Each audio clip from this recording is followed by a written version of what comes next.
বহুত দিন যাবত আমার একটা সমস্যা হইতাছে।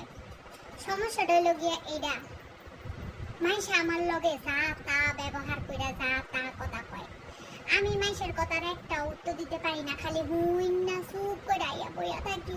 বাইরে খালি মনে মনে কইতাছি যে হ্যাঁ আমার যে কথাটা কইলো এই কথার উপরে তো আমি এটা কইতে পারতাম, কিন্তু কি লেগে কইলাম না এরম লাগে। কিন্তু আমি কিছুই কইতে পারি না, আমার কি মন যে আহু তাহু লাগে, মানে মানুষের আমি উচিত কথা কইতে পারি না। কলজার ভিতরে কেমন জানি দুপুত করতে থাকে, কিন্তু মানুষ আমার তো দুনিয়ার কথা কইয়া লাই। এই যেমন আমাকে নিচের একটা বাড়াতে আসিল, এই বেটি মাইয়েরা আমার ঘরে আইতো, মাইয়েরা আমি কতই না আদর করতাম। সেরি একদিন কাস্তে অজ্ঞান হয়ে যেতেছিল, সেরির আমি চা সুবিধা বানাই খাওয়াইছি। এই সেরির মাই কয় আমার চা খাইয়া বলে এই সেরির বলে পাতলা পায়খানা হয়ে গেছে গা। কিল্লে গা আমি কি খারাপ ভাবে চা বানাইছি? ভালো করে চা বানাইছি। এই চা খাইয়া মানুষে আমারে সুনামে বাসায় লাই, আর এই সেরির মাই কয় সেরি বলে পাতলা পায়খানা হয়েছে, সেরি পেটই বালা না। আগে জানলে সেরির জীবন আমি চা বানায় খাওয়াইতাম না। হ্যাঁ, ভালোর প্রতিদান এডি দিছে আমারে। হায় রে খোদা, কই যাইতাম মাইশের মাইয়ারে আদর কইরা এই প্রতিদান। তো যাই হোক, অনেক অপমান করছে, এই বেডির কথা গেল। আরেক বেডি, হায় রে খোদা, ঘরের ভিতরে হের পোলা পায়েন হগল দিয়া থিয়া দেয়, আমারে খালি ঘুমাইতে লই গেট টুকায় ভাবি ওসেননি, ভাবি ডাকটা দিল। আমি তো ঘুমাইতে লইছিলাম, ঘুমের থেকে চমকায় উঠে গেছি, গেট খুলে দিই হাতে, কয় আমার পোলা মেয়ের একটু রাখেন, অনেক কান্নাকাটি করতেছে। কে রে বেডি, তোর পোলা মেয়ে আমার ঘরে রাখুন কে লেখা? তোর পোলা মেয়ে তুই তোর ঘরে রাখবি, আমি পোলা পেন বালুন না মানুষ, তুই আমার টেহাতে রাখছিস তুই। শখের বসে মাইনসে দুই একদিন পোলা পেন আদর করে, হেলে দেখি সারা দিন করে তুই আমার দিয়ে দিবি? দেয় পোলা পেন আমার ঘরে, লগে আবার খাওন কোন হগলে এই বাইক লয়ে আয়, আইনা পোলা পেন খাওয়াইতে থাকে আমার বাসায়। কে এটা কি হোটেল?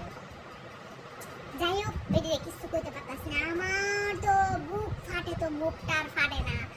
এরপরে মার দুঃখের কথাটা কইলাম, মা আমার তো এরকম সমস্যা হইতাছে, বেরিকে আমি কিছুই কইতে পারি না, উচিত কথা কইতে পারি না। আমার মাই কইলো কি এলাকা তোরে কইছিলাম ইন্ডি বাট্টাইন খা বান্দির বাচ্চা, ইন্ডি বাট্টাইন খেলে এতদিন আমি সে মহের উপরে কথা কয়ালাতি, তোরে আমি এই কবেতে কইছি মাথার একেবারে মানসিক সমস্যায় বইরা লাইছস, ইন্ডি বাট্টাইন খা। মার কথা হই না, আমি তো ইন্ডি বাট্টাইন খাওয়া শুরু করে দিলাম।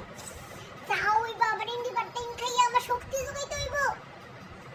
মাসের পর মাস খাইয়া দেখি উমা আমার মুখের আগায় কথায় থাকে।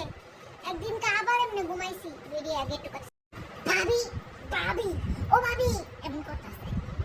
এই পরে তো আমার গেছে চিন্তা, আমি তো দেখো কি আপনার শ্বাসটা কত বড় ভাবি।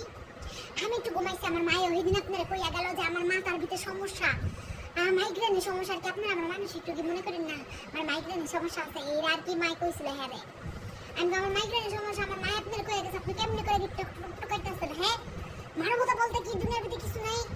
আপনারা কতদিন কমু আমার ঘরের ভিতরে তবর খানা বানিয়ে থিয়া দিছে, কি আজিব। বেরিয়ে আমার এই কথাটা শুনে ভাই আলু আছে ঘরে, পেঁয়াজ আছে ঘরে, বেটি তোর আলু পেঁয়াজের লেগে আবার গোমরা এত দামি গোম নষ্ট করলি। শত্রু যদি গোমাইতে না পারে, মানে শত্রুর যে কত কষ্ট, যুক্তিটা মিলল না। আচ্ছা ঠিক আছে, মিলাইতে পারি দেখা, আচ্ছা বাদ দেন। মানে ঘুমটাই এমন একটা জিনিস যে না হলে খুব কষ্ট করে, যে এগুলো হয় হেরা কিন্তু বলছে আমার মনে হয় আমার মাঝে মাঝে ঘুমায় না, বহুত ধোয়া দৌড়িত পয়রা বহুত ঘুমানোর চেষ্টা করি, পরে দেই ঘুমায় না। হ্যাঁ বুঝি আমার শত্রু হয়েছে না, আল্লাহ এর মধ্যে কষ্টটা না দেয়, হালকা রায় দুটা চোখ ফুলের মতন ফুটতেই থাকে, ঘুমায় না। জামাই কালি কয় কি বাবু পুকের মতন তো খালি লড়ো চড়কে, তাই কি করতাম?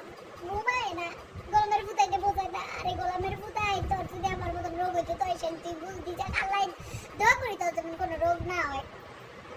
সকালবেলা ঘুমাতে উঠে আপনাকে কাছে কইতে করছি কি করবো, আপনাকে না করলে পেটের ব্যথা হজম হয় না, বহুত হজম করার চেষ্টা করি, ওষুধ দেখাই পেটের ব্যথা হজম করে লেগে, এরপরে দেখি যে না হজম হইল না। তাকে যাই হোক কি আর করার আছে, বেটিরে অনেক উচিত কথা কইয়া দিয়ে অনেক জেরে না হেরে মুহের আগে কথা পরে হেরেই কইয়া দিয়ে হেরেই উনাই দিল, জামাইরেও কম কথা কই না, জামাইরেও বহুত কথা উনাই দিই একেবারে। ইন্ডি বাটিংয়ের কি গুণাগুণ আমার মা বহুত আগে কইছিল, বহুত আগে যদি আগে কইছিল এই আগে যদি আমি ইন্ডিপেন্ডেন্ট খাইতাম তো আমার মুখটা দিয়া বুলেট ছড়তো বুলেট যাই হোক বুলেট যদিও না ছড়ে পিস্তলের গুল্লি ছড়ে ভালোই হয়েছে ইন্ডিপেন্ডেন্ট খাইয়া মারে অনেক ধন্যবাদ কি কর আপনারা কার কার লগে মনে হয়